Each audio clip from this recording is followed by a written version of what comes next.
Very nice. But that's right. That's the thing that got me. It wasn't the exchange, because somebody was asking about the exchange rate in Iceland. I said, well, it all depends on what the pricing structure is. If the exchange rate is bad, but the prices are cheap, you're just as well off. But when the exchange rate is bad and the prices are bad. Exactly. I was in Luxembourg for Christmas, and oh my God, the euro. Well, the euro was lagging behind the pound by about 25%. Right. Man, I'm telling you, it was expensive. I was the first here I was. The man in black, that black dude. Yeah. It's black coffee with you, too? Nah, just pour as much coffee as I want all over myself. Now, if you're going to do that, you want to go brown like me. No, you get the stain master, and you can spill anything you want on them. It doesn't make a difference. They're amazing. That is very simple. I mean, even with that, it's all simple. They're It's now the Adobe Audition. doctors. It's doctors. Doctors. Yeah, and you know, every company has sales about 30 bucks, and they retain the creases, and Save it as an MP3 and transmit it by SPD. Dynamite. American food.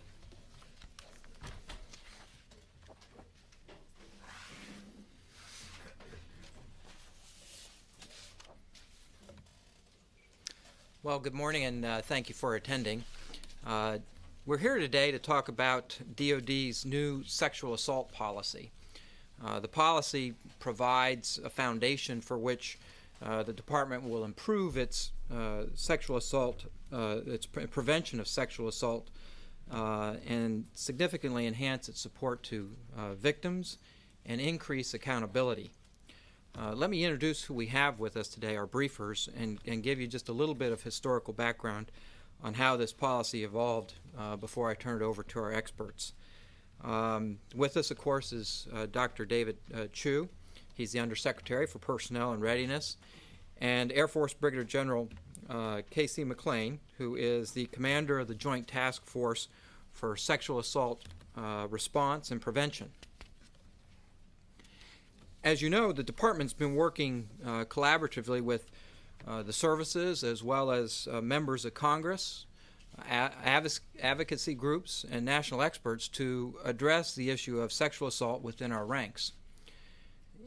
In February of 2004, Secretary Rumsfeld directed Dr. Chu to review the way in which we handled and reported sexual assaults in our services. The department's first step was to put together the Care for Victims of Sexual Assault Task Force. That was led by Ms. Ellen Embry, the Deputy Assistant Secretary for Defense for Health, Protection, and Readiness, and charged the task force to report back within 90 days with recommendations. A tremendous amount of work went into that review, and there were a series of recommendations that were released in April, which you were briefed on here in this room. One of those recommendations was to establish a single point of accountability for sexual assault policy within the department. This led to the establishment of the Joint Task Force for Sexual Prevention and Response, and Brigadier General McClain was named the leader of that task force in October. The task force right now is an interim organization whose activities will evolve into a permanent office within the department by the end of the year. The task force's first priority was to develop the new DoD-wide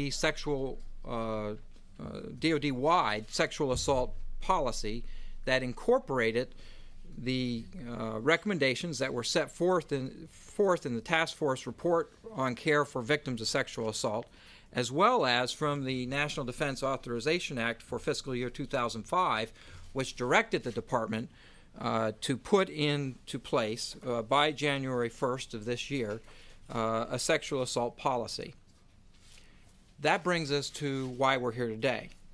The task force has completed 11 directive-type memorandums that established the framework for many DoD-wide sexual assault policy changes. These memorandums were recently provided to Congress. They've been distributed to all of the services and with an immediate effective date and a deadline for implementation.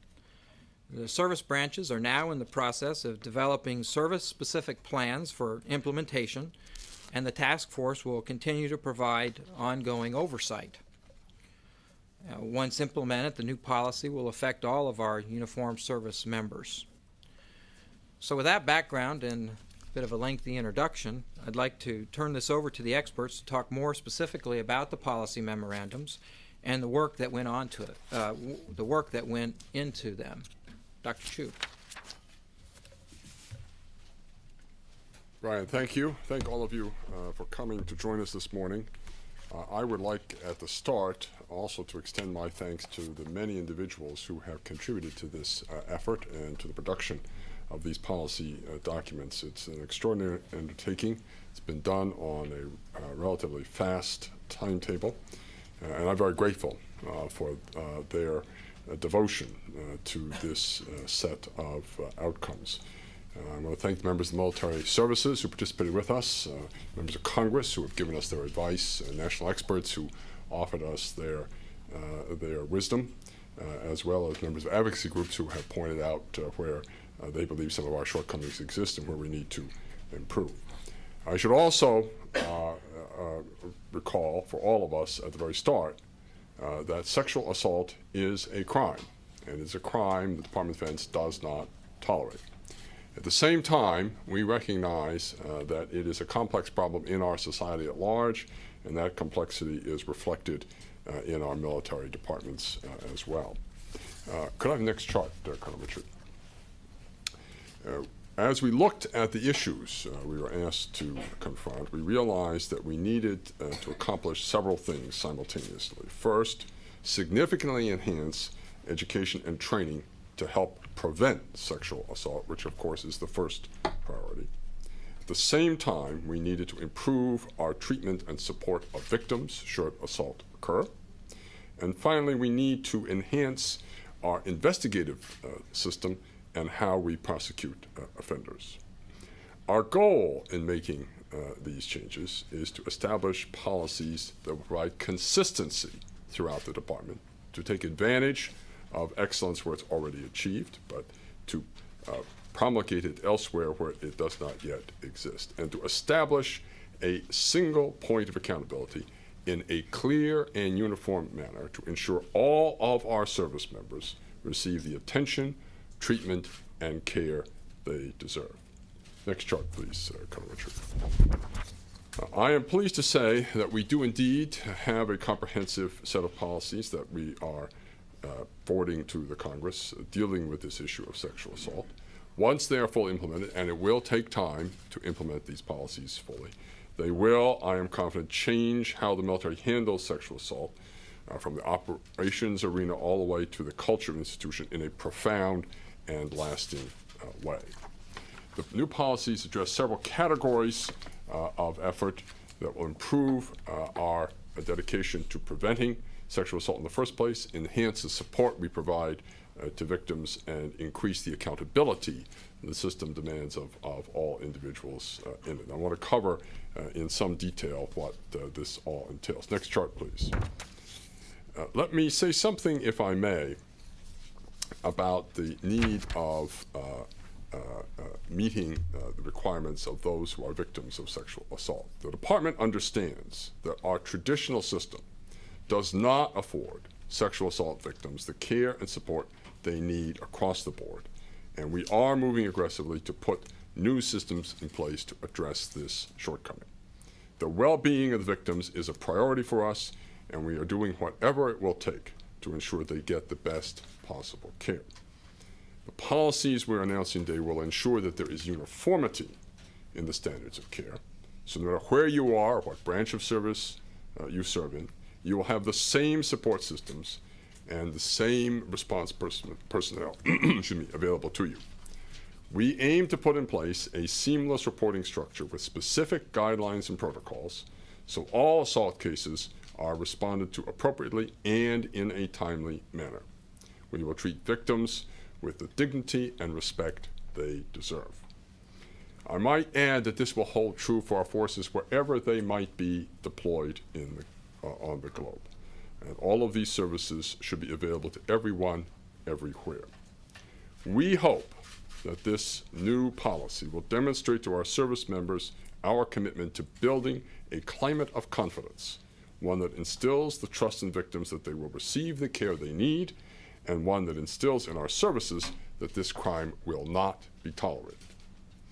That leads me to my next point, and that is that in order for us to build this climate of confidence, we needed to start at the beginning with the definition of sexual assault itself. Clearly, we need consistent prevention education across the military services to create a greater understanding of what constitutes sexual assault, what the risk factors are, and what the prevention measures are that we can undertake. Next chart, please. Our policy provides new baseline training for all department military personnel and includes, for training and educational purposes, a clear definition of the terms sexual harassment, sexual assault, and other sexual-related offenses.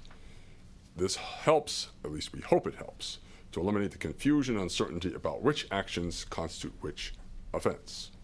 Next chart, please, Richard. We then took a hard look at our current response capabilities, and we are creating a framework for an integrated sexual response capability worldwide. This gets back to the earlier point I made, which bears repeating. This system is one designed to provide everyone, everywhere, the same access to support systems and response personnel. We are establishing a position of the Sexual Assault Response Coordinator. It has an acronym like all Pentagon titles, SARC. This new role will be standard across the department and the military services and will serve as the single point of contact to coordinate sexual assault victim care. When we fully implement this concept, there will be a Sexual Assault Response Coordinator dedicated to the oversight of every military installation around the world. A coordinator will be responsible for tracking the services provided to the victim from the initial report of a sexual assault through the resolution of the case. They will report to a senior level of command and will be responsible for notifying commanders of an incident within 24 hours. The Sexual Assault Response Coordinator will also help orchestrate the efforts of the several other personnel who provide support to the victims. Next chart, please. In addition, we will take, in the handling of sexual assault cases that present, a case management approach. We believe this approach will provide victims with a greater level of personal attention to their needs and better resolution of their case. Next chart, please. Let me come back to our goal of creating a more confident environment for the victims of sexual assault. I'd like to spend a moment on this issue of confidential reporting. We are committed to confidential reporting. Our consultations have shown us that our current reporting procedures and our current investigation procedures, although well-intentioned, have not been as successful as we would like and have not been as sensitive to addressing the needs of victims. The lack of privacy and confidentiality for service members to report a sexual assault without triggering investigation has in many instances proven to be a barrier to encouraging victims to come forward for a host of reasons, including intimidation, embarrassment, and the fear of ruining one's reputation. We are in the process of putting the final details together on this policy. There is a legal issue yet to be resolved as to whether one of the things we wish to do may contravene current statutes, and if so, we'll seek the necessary statutory change from the Congress. That is still being adjudicated by the General Counsel's office. Next chart, please. This leads me to a further point I'd like to highlight. We are making a concerted effort to make our policies, as I have already argued, consistent throughout the military services. We want to make these policies clear. We want victims to know what care and support systems are available, so there's no confusion.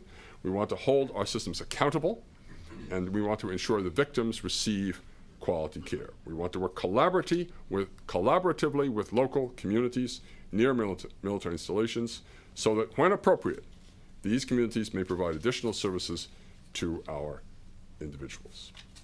We believe the clarity of these policies will also help contribute to the climate of confidence that is essential to building trust in our sexual assault policies and reinforce the fact that we do not tolerate sexual assault in the Department of Defense.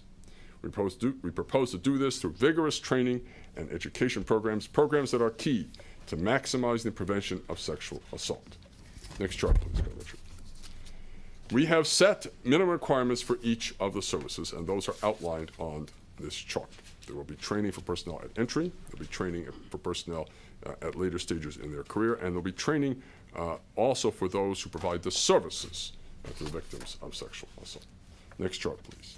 A portion of this training, as I've just suggested, will be geared to first responders. Training topics will include sensitivity to victims, timeliness of care, collection of forensic evidence, victim advocate assistance, reporting guidelines, and procedures and availability of mental health and other support services. Next chart, please. This new policy, this set of new policies, increases command accountability. And part of the policy package provides guidance to commanders, a checklist for commanders on how they should deal with sexual assault incidents. I've tried to provide an overview here this morning of our policies as they have been laid out. We have a summary for you as part of your package. I'd now like to turn the podium, if I may, over to McClain, who will speak to next steps, which of course focus on implementation. How are we going to carry out these policies successfully in the department and create both a different climate and a better response capability?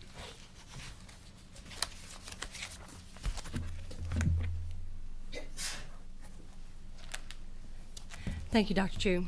Good morning, ladies and gentlemen. First, let me publicly recognize and thank the members of my task force. This task force came together in October with representatives from the Army, Navy, Air Force, and Marines, and quickly coalesced into a first-place team. We had tremendous support from the services and from outside experts, and together we have crafted a program that will strengthen our prevention efforts, enhance our support to victims, and increase accountability. It took everyone working together to get us here today. Now, this is an exciting time, as this is a substantial change in how the department approaches and handles the sexual assault issue. We firmly believe it'll make a tremendous difference in the lives of the men and women in our services. We've made some huge strides. All of the services are in agreement in their commitment to prevent sexual assaults, and they are also in agreement in implementing these policies and programs. And although we have much work yet to do, we should not let these significant accomplishments go by unnoticed. They give us the solid foundation from which we are going to build upon. I guess an apt analogy would be that this is a relay race, and we have finished the first leg and we're running strong. The next leg is implementation. And I assure you, we bring to this leg the same commitment, energy, and desire to ensure success. Now, I'd like to take a few minutes on the next steps of the task force and what you can expect to see happening over the next year. First, if the mantra for real estate is location, location, location, the mantra for our successful program implementation is education, education, education. In order for these policies to be successful, we have to have the right education and training programs in place. Already, the task force is working with the services to design programs to do this. We have directed that education and training will be recurring throughout a service member's career. This is not a one-time shot. We're off to a good start, but I need to be clear, I do not want to overstate, that this is not a silver bullet. There is no overnight solution. And to do this right, it is going to take time. So the task force will be working hand in hand with the services to develop the right implementation policies and programs to get us where we need to be. Now, you heard Dr. Chu talk about creating a climate of confidence for our victims. And we need to also build that same climate of confidence for our commanders and investigators so that they can trust and rely on this new program. As a former commander, I know full well the changes that will be required. and I am committed to ensuring that we implement a program that balances the needs of our victims with the responsibilities of our commanders. Now, one of the important effects of establishing a department-wide standards will be the use of the same terminology and process throughout the services. And this is increasingly important in an era where more and more of our service members find themselves working and living in joint environments. For instance, when I was a wing commander, I not only had Air Force personnel reporting to me, but I also had an Army battalion, a Navy detachment, and a Marine detachment on my installation. Under the past system, every military branch had its own programs to deal with sexual assaults. What we're doing today is taking these fragmented programs and putting them together into a cohesive department-wide program that will ensure every service member has a baseline of training to help prevent sexual assaults. And also, in the event that there is a sexual assault, every service member will have access to the same standard of care and support regardless of where they are assigned. Now, we're going to incorporate these policies today along with detailed implementation instructions in a Department of Defense directive, which will be produced later this year. In order to prepare for this directive, we will be holding a series of consultations and meetings with the services as well as other experts. The Joint Task Force is the sole focal point for sexual assault policy, and we, as part of that, we provide oversight, and we will be overseeing the implementation of these programs across the services to ensure that there is consistency and to ensure there is a standard. We will also, to ensure that the department remains focused on this very critical issue, the Joint Task Force over the year will evolve into a permanent office. In summary, we have accomplished a great deal, but we still have a lot of work ahead of us. Support from our senior leadership has been unwavering, and service cooperation has been superb. We are all committed to better meeting the needs of people who experience a sexual assault, but more importantly, we are committed to preventing sexual assaults so that we are not creating new victims. Thank you very much for your time and attention, and now Dr. Chu and I will take your questions. Go ahead. Dr. Chu, when Secretary Rumsfeld ordered an assessment of DoD sexual assault policies, I guess about 11 months ago, there had been a series of sexual assaults against U.S. servicewomen by their male comrades in Iraq and Kuwait. Has this been an ongoing problem in the almost year since then, and do you have figures, updated figures on that? I don't have updated figures this morning. We are putting together the 2004 figures as we speak. This is an ongoing problem throughout our institution and our society, and that's why you're seeing this comprehensive set of policies being put forward today as the Authorization Act invited us to do. This is something that must be dealt with on a sustained basis to change behavior. Fortunately, it's not a high incidence, but it is a situation where any incidence is reprehensible. And so our goal is 0. Now, we recognize we're not going to get there right away, but we have already, over the last half dozen years, as you know, from the survey we released earlier last year, cut the incidence of sexual assault in this department in half in a roughly 6-year period. I think a reasonable goal is, can we cut it in half again in a similar period?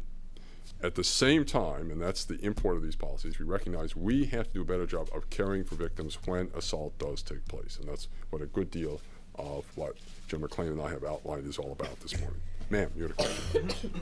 Yes, I was, I'm sorry. I didn't know who he was pointing to. Yes, Go ahead. I was curious, are there plans to take this beyond the military population and to extend it to DoD civilians and contract personnel?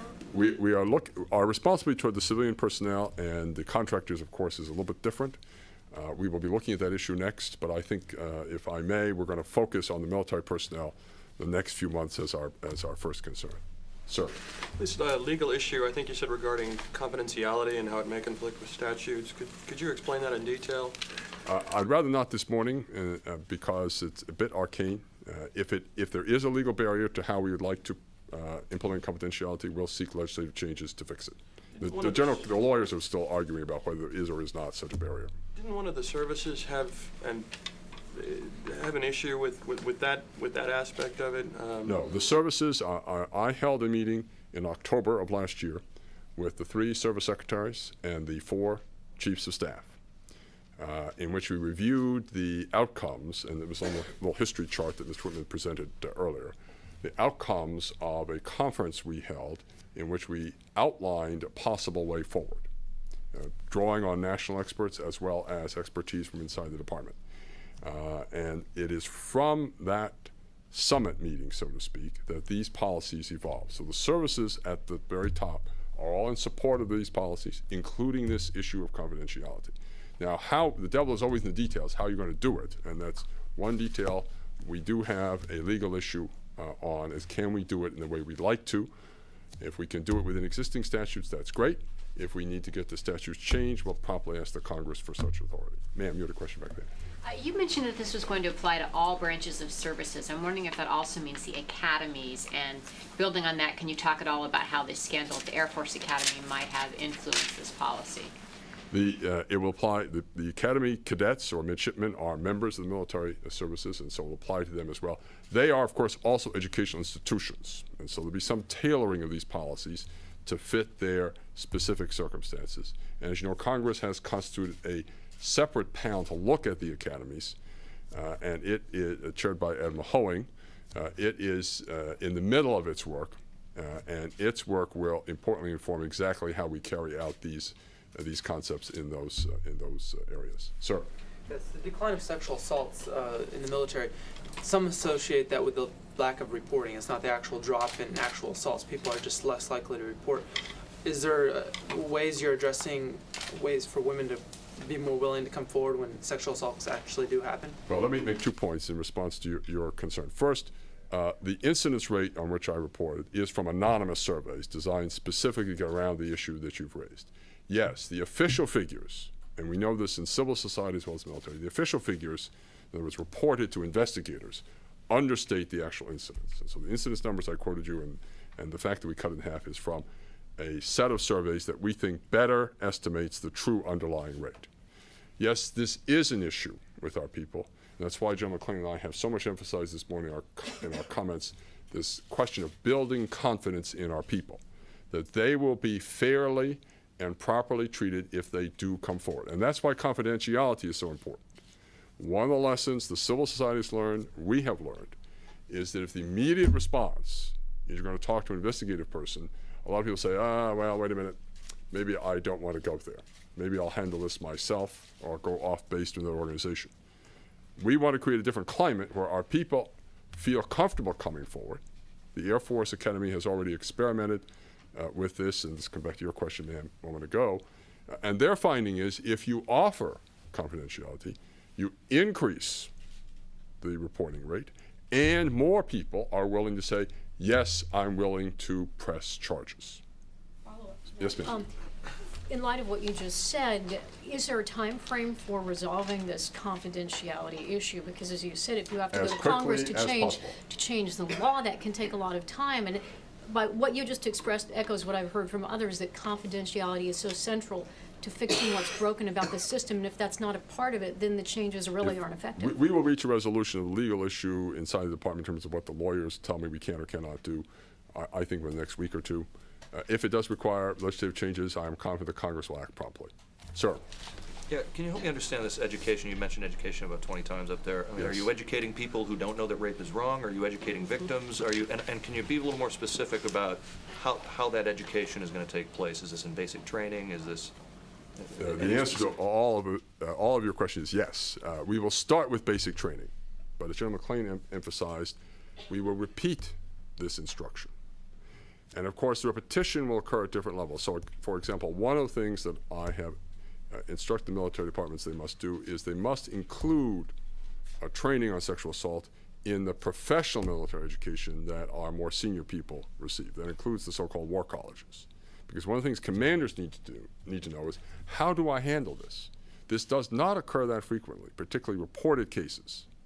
And so I can understand how commanders, when it first comes up, especially more junior commanders, say, oh my, what am I supposed to do now? That's one of the reasons we've published a checklist. Here is what you do next. Here is the standard procedure used. This is very much like clinical guidelines in the medical profession.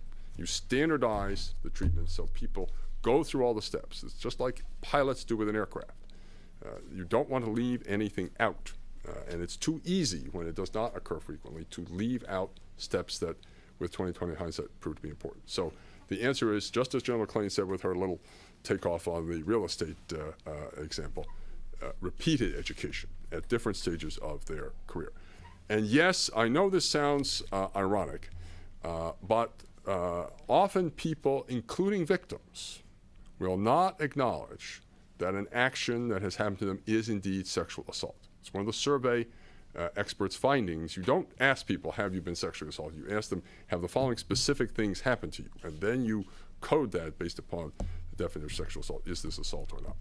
So, I know this sounds odd, but apparently this is a well-established finding in this field. The people who end up being accused, is this something they don't understand, that what they're doing is wrong? They don't understand that this is antisocial behavior? I want to read to you in that regard, if I may, not destroy Brian's microphone, part of what we said in this regard relating to this question of definition, which is the first in this series of memoranda. Sexual assault is a crime. Sexual assault is defined as intentional sexual conduct characterized by use of force, physical threat, or abuse of authority, or when the victim does not or cannot consent. And then we go on to list specific terms like rape and so on and so forth. So yes, there are instances where perpetrators may say, oh no, no one said no. That's not a defense under this definition. Sir, ma'am, rather. How do you propose to ensure confidentiality? By offering it. I'm sorry? By offering it. You already have a confidential reporting channel in the military through the chaplains. So that's an established precedent. The question that we are dealing with is we want to extend it to various others, including specifically certain healthcare providers and victims advocates. A follow-up. Why did it take so long for you to come to the conclusion that confidentiality was critical to encourage victims to come forward when this has been an established principle in the civilian world for many, many years? I don't think it took us a long time to come to that conclusion. We started this journey, as the little historical chart indicated, early last year. We reached that conclusion during the course of the early 90-day effort. Our responsibility is to ensure that we can put in place a confidential policy that's going to work in practice. Sir? Are there any changes being, potential changes to the rights of the accused, in rights or what happens to the accused, whether they're change units or their rights in judicial? It's a good question. That's part of our list of elements for the commanders to consider, and we have given the commanders greater discretion as to how they might proceed, both in terms of how they deal with any offenses by the victim or alleged victim, as well as what they're going to do on this question of separating individuals. And that is going to be a crucial implementation challenge. Sir, you had a question, gentleman with brown tie. Yes, so you said you're going to increase command accountability. How are you going to do that? And General, from a commander's point of view, how important will that be to the success of the overall program? Let you go first, Tracy. Commanders are going to be critical to the success of this program. They have to understand the philosophy behind these changes and how this will help them. The commanders are charged with the safety and security of everyone that is assigned to them. And that is one of the issues with confidentiality, because the commanders will not know the identity of the victim nor the identity of the alleged perpetrator under a confidential reporting scenario. And so commanders need to understand, though, that they will get more information than they currently have. Right now, if a person elects not to report, the commander has no information that there was an assault. Under confidential reporting, they will at least be told you had an assault in this location and be given as much information as possible that does not identify the individuals. And so I think once we help them understand that although there is going to be an assault that happens on their location, that other people who work for them will have information about that assault, it will still help the commander respond and help the victims and help improve the climate of that installation. Well, how do you increase their accountability? That was what you Let me, said. if I could, two things. First, I want to follow up on what John McClain just said. I don't want to suggest the commanders won't know more at a think they will further know point. They both know more in terms of incidence rates and what's going on their installation or in their division or their wing or whatever ship, whatever the case might be. But once you move from what we're going to call restricted reporting Right. or confidential reporting to unrestricted reporting, then you have a privacy shield where we try to protect the privacy of those concerned, both the alleged assailant as well as the victim. Commanders will know more detail at that point. So what John McClain's really speaking to is the early stages when incident first occurs. If the victim is not comfortable with unrestricted reporting at that point, we will offer what we're going to call restricted reporting. Now, to this question of holding accountable, I would draw your attention, and I can have Mr. Whitman give this to you if you like, to the Secretary's writing to the combatant commanders back in April of this year. He has made it clear in this memorandum that he is charging them, this is starting with the 4-star commander, with responsibility for making sure this issue is properly addressed within their commands. And he set out a set of questions he wanted them to confront. And he said, I would like each of your commanders and senior enlisted advisors to meet with their direct reports to confront these questions and others related to preventing sexual assault in our forces. This series of meetings should continue down the chain of command to include all officers in leadership positions. So the department's standard here is crystal clear. The commander is responsible. Now, it's not fair to the commander to make them responsible without giving the tools with which to be effective. And I think there are two important tools in this set of policies. One is, of course, the checklist I mentioned earlier. Here is what you do. This is really aimed to the smaller unit commander, not the big installation. Second, the creation of the sexual assault response coordinator position. In other words, here's the go-to person. Here's the person sitting at the commander's right hand that says, okay, here's our problems on this base, or here's our problems in this unit. Here's what we need do about these problems. Here's how we care for victims. Here's where we're falling short of the department standards. Here's how we pull up our socks and do better. And I think that will get to the result we want. Yes, ma'am. I have a follow-up question to something you said about the commanders will have greater discretion in how they deal with any offenses by the alleged victim. I'm wondering if you could talk a little bit more about what you mean by this, because as I'm sure you know, this was a big barrier to reporting at the Air Force Academy, that the victim had broken curfew or done something, and she knew if she reported it, he or she knew if they reported it would go against them in their record.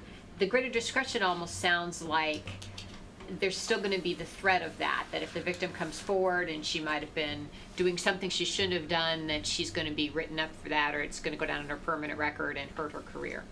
Well, it's actually often much more serious than curfew violations. Often, it's different. this is civil society as well, I regret to say. Often what you have involved in many of these incidents is excessive alcohol intake. And that's a problem for us as a society. People are therefore reluctant to come forward and acknowledge that they have made this error. And what we're really doing is saying to commanders, look, don't go and deal with this relatively modest issue first and ignore the import for the larger picture. Now, that's not to tie the commander's hands. Every case is different. And I think that's the strength of the Uniform Code of Military Justice, is we give the commanders substantial latitude in terms of ensuring good order and discipline in the force as a whole. But we are encouraging them, and we'll be watching how they use these tools we put in their hands, to take a more thoughtful perspective on how do you deal with the whole range of offenses here, and to be sure we deal effectively with the most serious offense. Sir, you had a question. Yeah, I was just curious, who is the sexual assault response coordinator going to report to? What size staff would that person have? I mean, how much bureaucracy is going to be created? We hope not a lot of bureaucracy. The intent is to have someone who pulls together a series of other providers who are already out there. So we already have mental health workers. We already have clinical personnel out there. We do not always have, the Navy does have a strong program, we do not always have victim advocates. And that's one of the areas we're going to have to beef up. And yes, we put money in the budget in order to do these kinds of things as well. So the coordinator's role is to ensure that this is a coherent effort, and And the right and left hands do act together and know what each is doing. Responsibility for an existing official, or is this a No, full-time this will job? be generally it might be someone's new duty, granted, but this is generally a new position. This does not really exist at the moment, except de facto as an organization. Yes, ma'am. When it comes to this monthly and then yearly reporting of the numbers of incidents of sexual assaults, who will get those numbers? Who will see them? Will they be made public? I would expect to be made public. But in terms of who will see them inside the department, commanders, starting at, as General McClain emphasized, at the local level, will want to know what's going on in my command. Right. Do I have a problem? Should I be more careful about what my young people are doing? Do I need to offer more recreational opportunities, more healthy recreational opportunities to them? And that's why it's important that the commanders know an incident has occurred. It's less important, and frankly, most commanders don't really want every detail. Less important to know every detail of that incident. They need to know what the incidence is, and do I have a problem in my command that I need to address? But So service members on a base would know, even the media would have access to that information. I'm not sure we're going to put up big billboards at the entrance, if that's your question, but it's something to be used as a tool by commanders at every level. Obviously, there's going to be public interest, and we will publish data. We publish data on all these kinds of things. But we have not established exactly how we're going to publicize numbers. Sir? So what level is this SARC going to be at? I mean, is that at the division level, brigade level? I mean, We have used, I think John McClain's team had a wonderful phrase, with appropriate senior level of command. What that means is going to vary with both the service structure and with where in the world you are. So if you're in the United States, it's one thing. Might be the installation commander, might be the division commander, let's say, or something like that. If you're overseas and you're a big operation, it might be a similar kind of person, but there might not be an installation commander the same way there is in the United States. But if you're a small place, that might be some umbrella organization that watches out over all the little outposts. And so it's going to vary by location and the service and joint operations involved, exactly who it is. What John McClain and myself will watch out for is make sure that this is at the appropriate level. You want this at a fairly senior level because it's a question of allocation of resources and emphasis of effort. And so it needs to be someone who's got clout, can say, no, we're not doing this right, it needs to be fixed. Base commanders can make that happen. So this isn't something you're just going to leave at the chaplain's office? No. No, that individual will report to a senior commander. And I think in many cases, effectively, it's going to be either a full colonel or a flag level commander. But that's, again, part of the implementation detail that we now work with military departments to put in place. Sir? On the confidentiality issue, you have a victim and you have an alleged perpetrator. At what point does confidentiality come into play under the old system, and how would you like it to come into play under the new? Under the old system, the only person in our department you could turn to on a confidential basis was the chaplain. Now, if you think you've been a victim, once we get this laid out, there will be a series of people you could turn to. And I think the important ones to call out will be certain healthcare personnel and victim advocates once we get those positions established. So there will be other people. Now, the victim advocates and some of the medical personnel might be non-military in character. I want to emphasize we will use the full range of resources available to our society in this regard. And at what point, if you're going to punish the perpetrator, at what point do you have to, can you remain confidential and still punish the individual? No, you can't do that. And that's why we want to talk about, as we go forward, restricted reporting, which will be the confidential period. So you come forward, say something's happened to me. The key thing at that point, from our perspective, is to be sure that you get whatever care you need to make you well, and that the forensic evidence is gathered in a proper way. That does not commit the alleged victim to proceeding. But as a biologic matter, most of the evidence deteriorates within 72 hours. So if you don't collect promptly, you will never have a case. One of the victim advocate's responsibilities and the sexual assault response coordinator's responsibility to ensure the advocate is effective. One of the advocate's responsibilities is to counsel the alleged victim as to, okay, what are your choices here? What can you do? What recourse might you have? And if the individual then says, yes, I'm willing to have this reported on quote, unrestricted basis. There will still be privacy involved at this point. Then you call investigative authorities. But the big change here is that you're coming to see your CO, for example, does not necessarily immediately, or you're going to see the base clinic, does not immediately trigger investigation if you're not ready for it. Now, what we hope to do is to persuade you, yes, you should, once you calm down, etc. And we'd like to collect the following evidence, so on and so forth. But that's the essence of the challenge ahead of us. Yes, ma'am. So building on that, once there's an investigation, to whom would the victim be identified at that point? That will depend upon privacy rules that will then be in place. Again, we're not trying to put up billboards here and say, this happened to so-and-so. In fact, that's one of the deterrents. People don't like to acknowledge it happened because they feel they made a mistake in some fashion. How did I get myself in this predicament? How did I let this happen to me? They fear their career will be injured by this. And we are still working out exactly who needs to know what. This is a need-to-know kind of thing. Now, if it does come to a criminal proceeding, which it will in some cases come to a criminal proceeding, then yes, the rules of our republic require a certain measure of disclosure, and those will have to be followed. Thank you very much for attending today. Thank you all. Thanks.